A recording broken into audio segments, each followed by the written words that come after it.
entre les collines d'un vaste pays, se trouvait un village, construit des générations plus tôt par quelques courageuses familles. Au fil des années, les quelques chaumières s'étaient multipliées. À mesure que de nouveaux arrivants avaient rejoint le hameau naissant, les quelques chaumières devinrent un véritable village au sein duquel vivaient de nombreuses familles qui aimaient à se réunir pour célébrer, raconter et chanter. Tout proche se dressait une forêt, faite de troncs serrés et de feuilles brillantes, dans laquelle les villageois ne pénétraient jamais.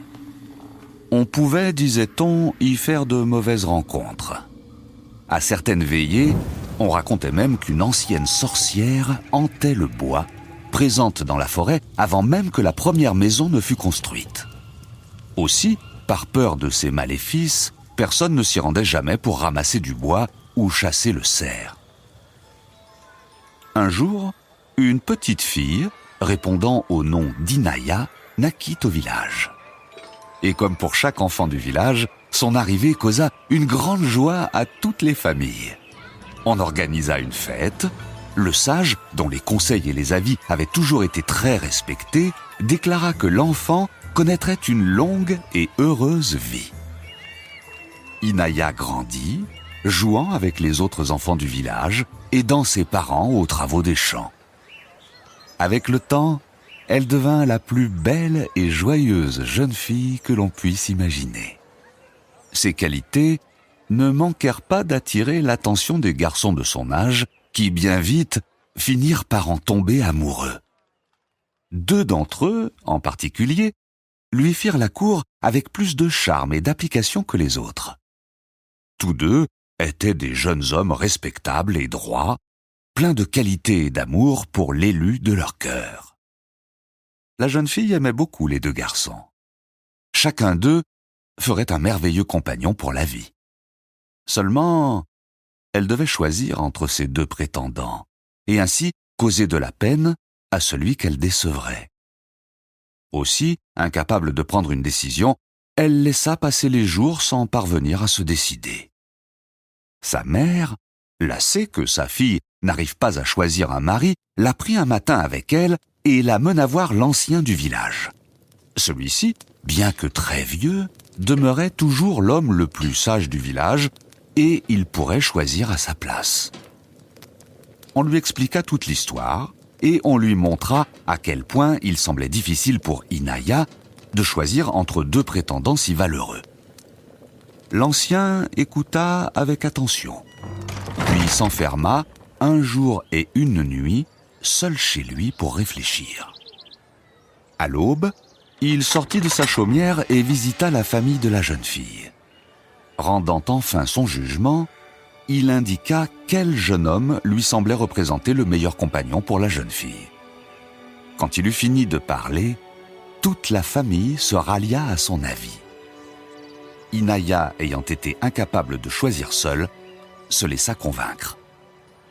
Il fut donc décidé que la jeune fille épouserait celui qui avait été désigné par l'ancien, et on fila informer l'heureux élu.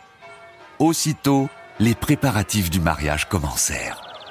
Au printemps, on célébra la plus belle cérémonie que le village n'ait jamais connue, et la jeune fille, désormais mariée, s'installa dans une demeure neuve avec son mari.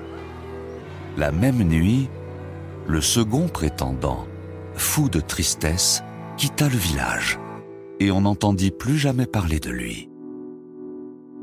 Les années passèrent, et la jeune femme eut plusieurs enfants, tous blonds et beaux. Son mari et elle vivaient heureux, ne manquant de rien. Jusqu'au jour malheureux où l'aîné du couple tomba gravement malade. Les avis étaient partagés. Certains conseillaient à Inaya de préparer des potions, d'autres lui disaient qu'il fallait le soigner avec des plantes, et enfin, les sages du village, eux, lui disaient qu'il fallait aller voir la sorcière de la forêt. Inaya était perdue et incapable de faire le moindre choix. De jour en jour, la fièvre de l'enfant augmentait, et chaque jour qui passait le rapprochait d'une mort certaine.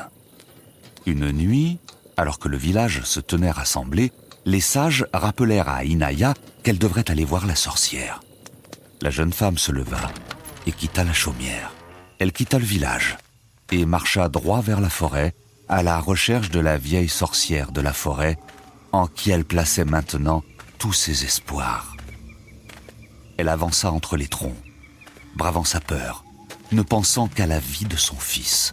S'enfonçant toujours plus profondément dans le bois, elle aperçut soudain d'étranges lueurs qui flottaient au-dessus du sol. Se rapprochant des feux follets, elle les vit s'éloigner, dessinant un chemin qu'elle s'empressa de suivre.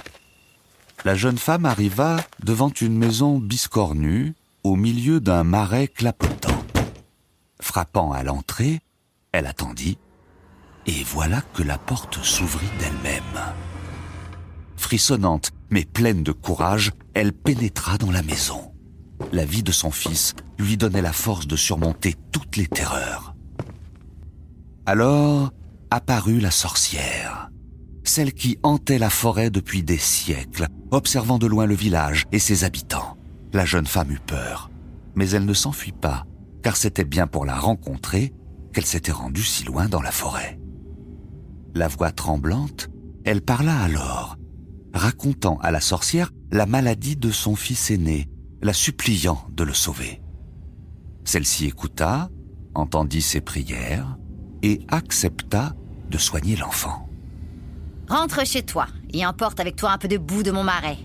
Tu l'appliqueras sur le front de ton fils et demain à l'aube, il sera guéri. Ton fils sera sauf. Mais je garderai en mémoire la dette que tu as envers moi. La jeune femme, trop heureuse de pouvoir apporter un remède à son fils, s'en fut aussitôt, ramassant une grosse poignée de boue du marais avec elle. Sitôt rentrée dans sa chaumière, elle en déposa sur le front de son enfant, comme l'avait ordonné la sorcière. Puis, épuisée par sa longue marche et ses émotions, elle s'endormit. Le lendemain, le soleil à peine levé, la jeune femme se rendit au chevet de son fils. Celui-ci, éveillé, se jeta dans les bras de sa mère. Sa fièvre s'était envolée. Mais sur son front, une étrange tache couleur de boue marquait sa peau. On eut beau le baigner, le frotter encore et encore, la trace ne partit pas.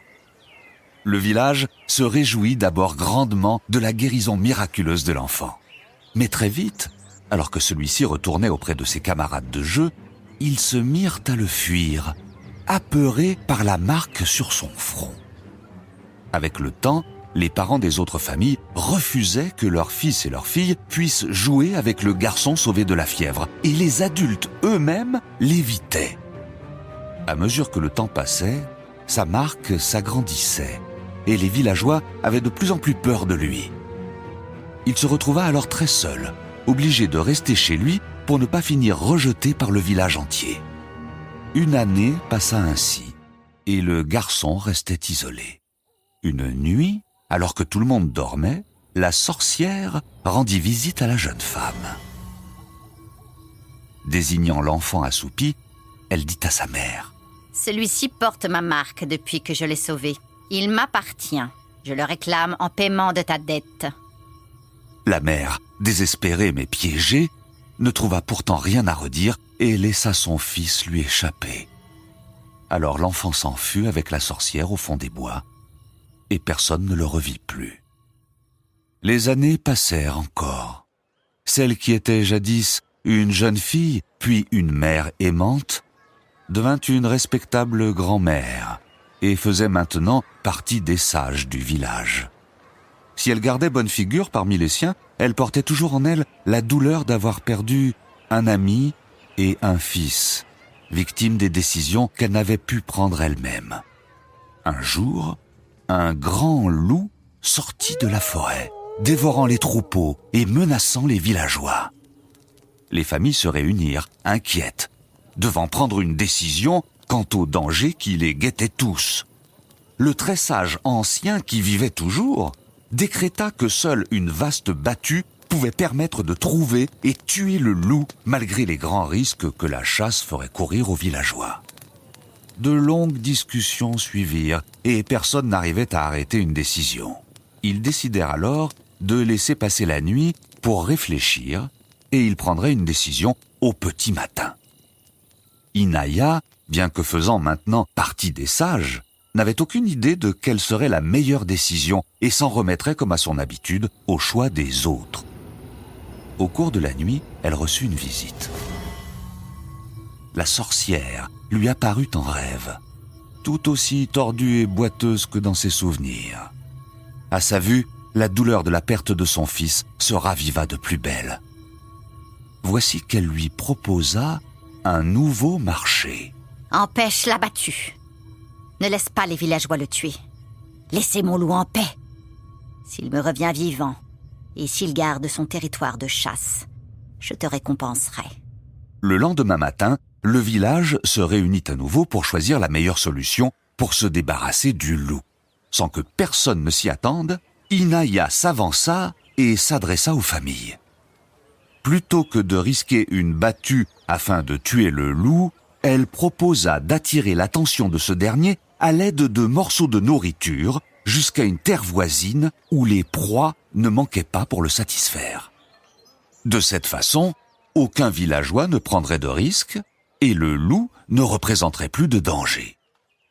On suivit son conseil et on se débarrassa ainsi du grand et terrible loup sans que personne ne soit blessé, ni homme ni bête. Après avoir pris cette décision et trouvé elle-même la meilleure solution, Inaya se remémora alors les différentes étapes de sa vie. Elle songea à son ami et prétendant qu'elle avait perdu en s'en remettant à l'ancien, puis à son fils qui lui avait été volé en s'en remettant à la sorcière. Alors, elle sourit, satisfaite et fière, car enfin, alors qu'un nouveau choix s'était présenté à elle, elle avait été pleinement maîtresse de sa décision.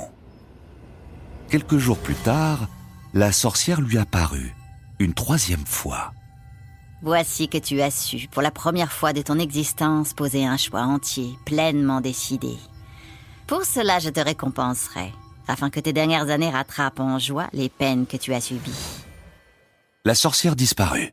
Inaya entendit frapper à la porte.